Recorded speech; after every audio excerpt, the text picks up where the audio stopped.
Ada 5 penyesalan orang di alam kubur. Satu diantaranya, ketika sudah dia gosok meninggal arwah, dia gosok matanya, dia buka, kata dia, saya di mana? Kau sudah meninggal, dah saat. Saya sudah mati. Iya. Ya Allah, hidupkan saya kembali. Hidupkan saya kembali ke dunia. Sekejap saja, kira-kira 1 menit lah kalau boleh. Ya Allah, kembalikan saya ke dunia. Untuk apa? Solat? Bukan. Puasa? Bukan. Haji? Bukan. Saya hanya ingin berkata, ya Allah, semua hartaku aku sedekahkan fisabilillah. Kenapa bukan minta solat? Karena solat hanya bisa dapat pahalanya ketika kita masih solat. Haji hanya bisa kita dapat ketika kita haji. Puasa hanya kita dapat ketika kita puasa. Tapi sedekah, meskipun sudah tulang belulang hancur, kita tetap mengalir. Itulah yang disebut sedekah jariah. Keliru Bapak Ibu yang Allah kasih rezeki, Bapak tidak bersedekah. Keliru. Dan Alhamdulillah, makin bersedekah, Allah makin ganti.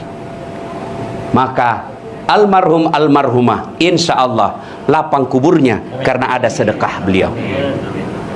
Ibu bapak kalau dapat konten-konten dakwah, jangan berhenti di grup, jangan berhenti di HP bapak, sebarkan.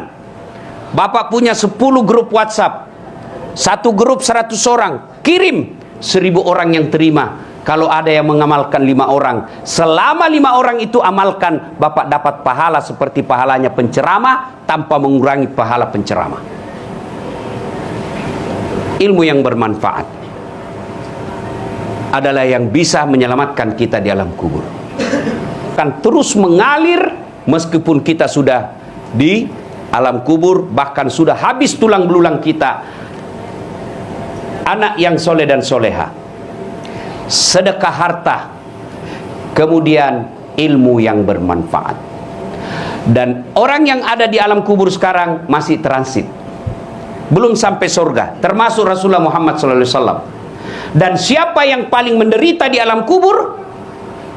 Kata Nabi, orang yang paling menderita di alam kubur nanti adalah al-mutahawilu bis-shalah, yang menganggap enteng solat. Ada 5 penyesalan orang di alam kubur.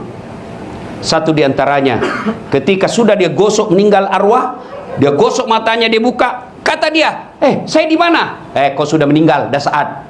Saya sudah mati. Iya.